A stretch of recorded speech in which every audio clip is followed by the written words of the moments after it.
Ini sangat kalau menurut saya bersejarah ya bisa diabadikan begini. Baru seumur-umur bangga dan haru ya. Baru kali ini Presiden benar-benar menanggap aspirasi Raja dan Sultan selama berdirinya Forum Silaturahmi Keraton Nusantara. Ini bukannya kita, ini malah Presiden yang mengundang ke sini. Suatu kebanggaan. Moga-moga 2018 ini awal yang baik untuk Forum Silaturahmi Keraton Nusantara. Baru Presiden kali ini yang memang perhatiannya sangat besar dan penuh kepada keraton dan pelestarian kebudayaan. Saya terkesan dengan kepedulian beliau terhadap budaya. Saya mohon untuk dilanjutkan karena bagaimanapun di Indonesia ini pariwisataannya 100% didukung oleh kebudayaannya. Presiden sekarang ini Pak Haji Joko Widodo memang tampil beda karena beliau itu betul-betul mencintai kebudayaan. Saya melihat apa yang dijalankannya sekarang, apa yang ditulisnya sekarang, kan gitu ya. Semuanya adalah untuk mengedepankan hak-hak daripada kerajaan kesultanan yang dulu ada dan sekarang tertinggal. Rasa sangat berbahagia ada kesempatan diberi pada kami untuk mengaudiensi dengan beliau. Memang betul Bapak Presiden ini adalah sebagai betul-betul kesatria dalam kebinekaan, sangat menghargai nilai-nilai luhur, dan dia adalah milik bangsa kita semuanya, milik suku-suku yang ada. Dan kami Raja-Raja Sultan Nusantara ini baru pertama kali ini mengadakan seperti ini audiensi, diterima dengan baik. Ini suatu kebahagiaan yang tidak ternilai bagi kami Raja Sultan Nusantara ini. Mudah-mudahan Bapak Presiden dan untuk Presiden selanjutnya pun demikian juga nantinya, supaya kebinekaan kita itu tetap utuh dalam NKRI ini yang tercinta ini. Ketuhanan yang Maha Esa, kemanusiaan yang adil dan beradab, persatuan Indonesia, kerakyatan yang dipimpin oleh hikmah kebijaksanaan dalam pengusahaan perwakilan, keadilan sosial bagi seluruh rakyat Indonesia.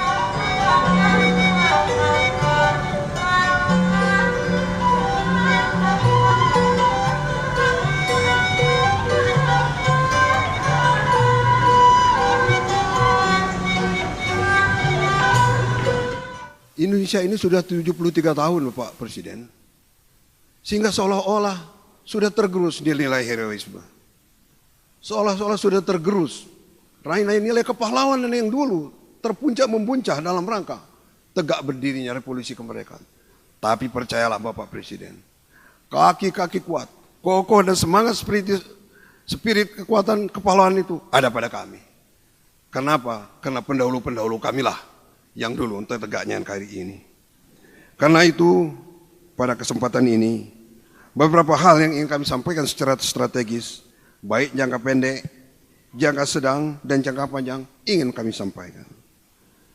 Pertama, tentunya dalam jangka pendek, kami ingin keterlibatan keraton ini secara nyata, implementasinya, dan betul-betul interaksinya dalam kehidupan bangsa dan ikut memberikan kontribusi dalam pembangunan ini. Sehingga kami mengharapkan keraton ini ada dalam unit kerja kepresidenan. Sehingga setiap hari kita bisa memberikan kontribusi dan interaksi dengan kebijakan-kebijakan Bapak. Dan hal-hal yang ada pada kisaran-kisaran suara terbawah. Sehingga Bapak bisa memonitor langsung, bukan hanya pada tingkat-tingkat laten, tapi juga pada tingkat-tingkat manifest. Kemudian pada jangka sedang, tentunya di setiap tempat keraton-keraton ini mempunyai perbedaan. Dari penerimaan daripada masyarakat maupun juga dari unsur-unsur pemerintah. Kami menginginkan unsur-unsur keraton ini, keraton raja yang mempunyai rakyat, yang mempunyai sejarah, ikut di dalam Forkopimda. Sehingga ikut menentukan dalam arah-arah pembangunan di daerahnya masing-masing. Dan ini tidak akan bisa tercapai kalau tidak ada sebuah kebijakan daripada yang mulia Bapak Presiden. Dan yang ketiga, ini yang terakhir, ini jangka panjang Bapak Presiden. Sangatlah miris melihat di beberapa tempat, di mana kerajaan yang sudah memegang sejarah dari abad ke-16, sehingga ada sosok yang diakui. Tidak pernah Belanda memberikan nama kepada seorang musuhnya kecuali kepada satu kerajaan itu. Hanche van Ostend, ayam jantan dari benua bagian timur Sultan Hasanuddin. Kerajaan Goa itu masih tegak berdiri secara tradisional. Tapi kemudian penuh dengan perilaku-perilaku yang tidak bersahabat. Unsur-unsur pemerintah daerah menggerus, menzolimi. Bahkan sekarang kerajaan Istana Kerajaan sedang dipolis lain, Bapak Presiden. Sangat menyedihkan. Itu. Oleh sebab itu kami ingin bahwasanya kerajaan-kerajaan di Nusantara ini akan ada sebuah undang-undang proteksi kerajaan yang memberikan perlindungan terhadap kerajaan-kerajaan, memberikan perlindungan terhadap kearifan lokal, memberikan perlindungan terhadap pemimpin-pemimpin informal yang ada di setiap wilayah. Kita sering mengeluh bahwa banyak sekali dari karya-karya komunal kita diambil alih oleh orang luar. Ada tari, ada motif, ada dan sebagainya. Nah, sampai saat ini belum ada ya undang-undang yang memberikan perlindungan terhadap karya-karya komunal, ya, semacam hak cipta. Karena memang rezim hak cipta yang kita anut ini kan rezim hak cipta yang mengakui karya-karya yang sifatnya personal. Nah, karya-karya komunal yang dihasilkan oleh keraton, masyarakat adat ini tidak terlindungi sama sekali. Sehingga ketika ada yang mengklaim, apakah itu orang luar atau korporasi, tidak ada jalan kita untuk kemudian menggugat mereka.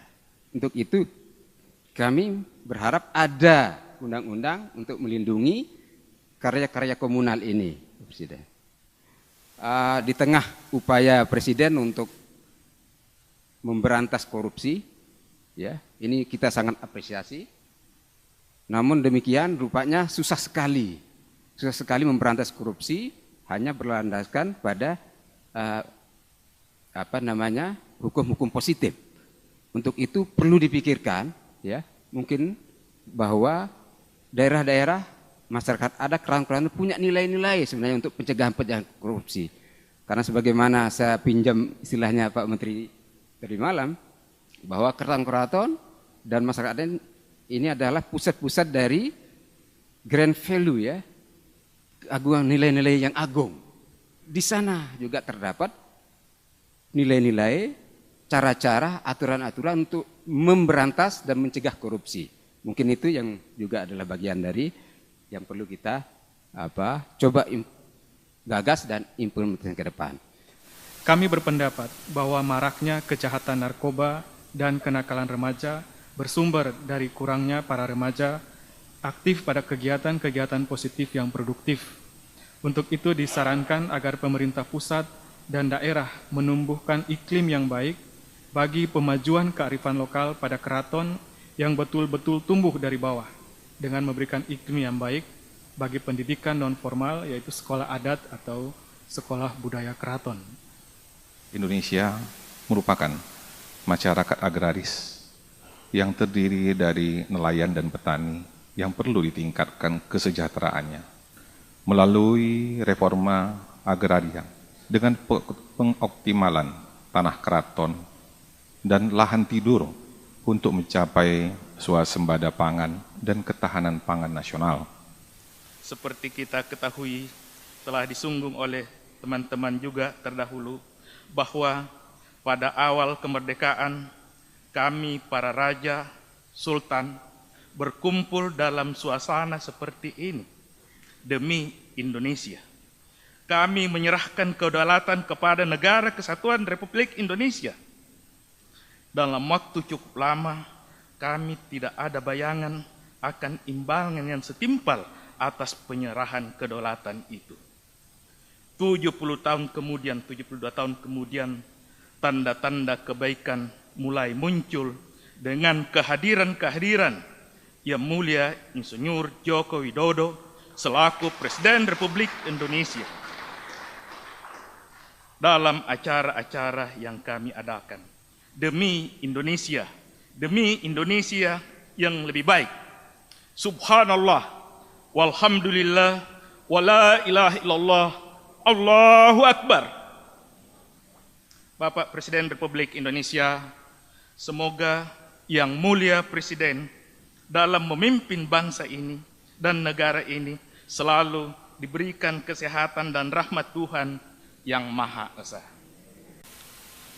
Hari ini saya tidak ingin menyampaikan banyak, saya telah mencatat banyak sekali dan mungkin juga dalam bentuk tulisan juga sudah saya terima.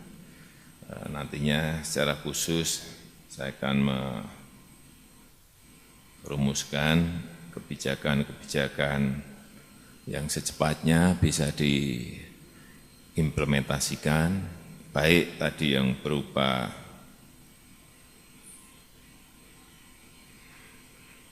aset-aset keraton yang saya nantinya minta lebih detailnya lagi dari Pak Sultan untuk seluruh keraton yang ada, kondisinya seperti apa. Kemudian yang kedua, saya juga minta mengenai keraton-keraton yang perlu diperbaiki, yang perlu direstorasi. Saya ingin mungkin dikerjakan setiap tahun, entah 3, entah 4, entah 5. Nanti akan saya hitung dulu anggarannya seperti apa. Tapi total rampung, ya ganti masalah yang lain gitu. Jadi tidak ingin bekerja parsial sedikit-sedikit seperti itu. Dan tadi yang berkaitan dengan mengoptimalkan tanah-tanah keraton yang ada, kembali lagi saya minta nanti list daftarnya seperti apa, sehingga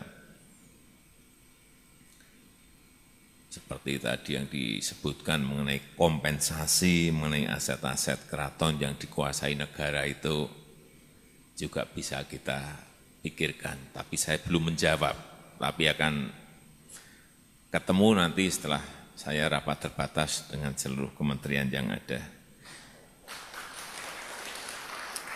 Termasuk di dalamnya adalah mengenai sertifikasi tanah-tanah keraton yang memang belum dikerjakan. Akan saya perintahkan untuk segera diselesaikan. Saya kira itu yang bisa saya sampaikan pada kesempatan yang baik ini. Saya belum bisa menyampaikan hal yang banyak karena ternyata persoalannya juga banyak sekali. Jadi saya akan rumuskan dulu kebijakannya dengan menteri-menteri yang terkait, dan saja yang bisa saya sampaikan. Saya kira kita lanjutkan saja dengan makan siang. Terima kasih. Saya tutup. Wassalamualaikum warahmatullahi wabarakatuh.